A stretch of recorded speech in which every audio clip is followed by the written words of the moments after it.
Yeah, it's hard to kind of get it because the lighting is weird.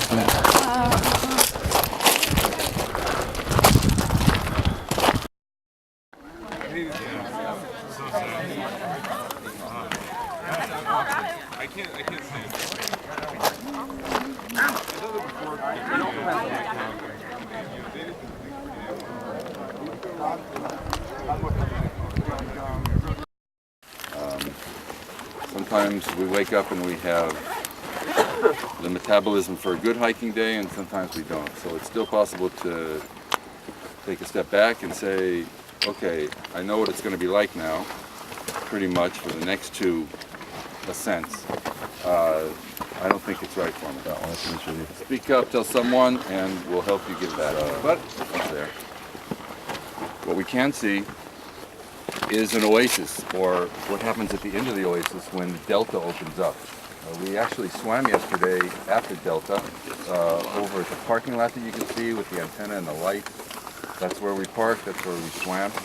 And that is the oasis, the delta of the oasis, which is made up of two riverbeds that flow 24/7. It's a very rare thing in Israel. I know this sounds kind of silly because almost every country in the world, almost every city in the world has rivers. What's the big deal? We don't. Okay, we have only a handful of rivers that are running full 24/7 all year round.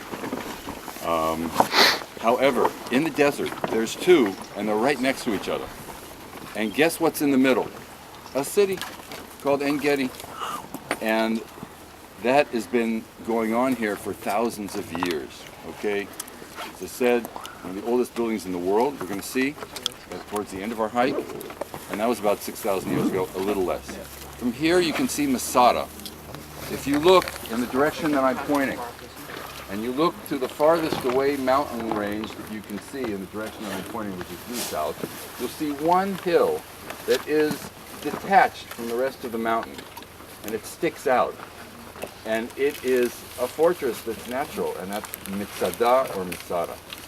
We're about 15-minute drive, but believe it or not, the Roman army, when putting a siege on Massada, had to bring water for their army. Where do you think they got the water from if not here?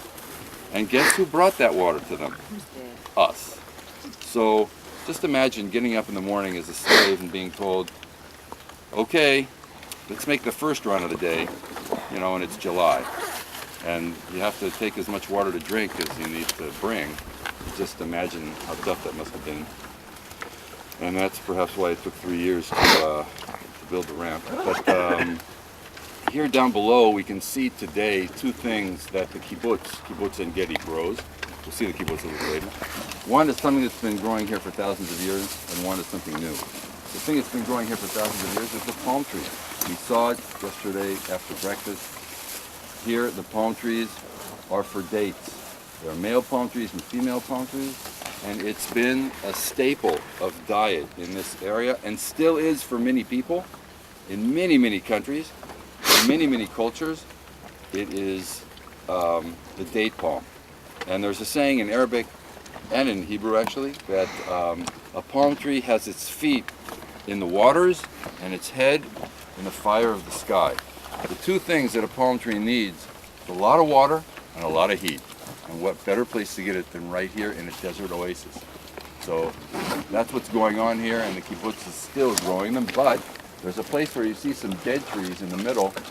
That has to do with sinkholes and also because of an archaeological dig. They've also found something that is a little easier to grow and is a little more economically feasible, and that's mango. And the mango season is just about to open in Israel. And because we have a lot of subtropical areas here, especially around the Kinneret in northern Israel and also here, they have found a strain of mango that you can grow with relatively little water and a high salt content without hurting the sweetness of the mango. And that's what they're growing down below. Semi-pygmy mangoes. Israel is very into growing things with very little water, pretty much invented drip irrigation. It's being used now in Jordan and all over the world, from China to Siberia and everywhere. And it's something that's brought a lot of health to the world and a lot of prosperity to those places in Israel that are doing it, that are teaching it. If you look in the middle on the right, you'll see a circus tent, which looks a little bit out of place. Why would Barnum and Bailey want to come here? But that circus tent is a protective covering over an ancient synagogue of the ancient village of En-Gedi. That synagogue was built and used around the 6th century, about 1,400 years ago. And because they sat in a circle, that opened up the floor to be used. What most synagogues did was they had a mosaic floor in the middle. And what do you put on your mosaic floor? Your mission statement. A community gets together, decides to build a synagogue.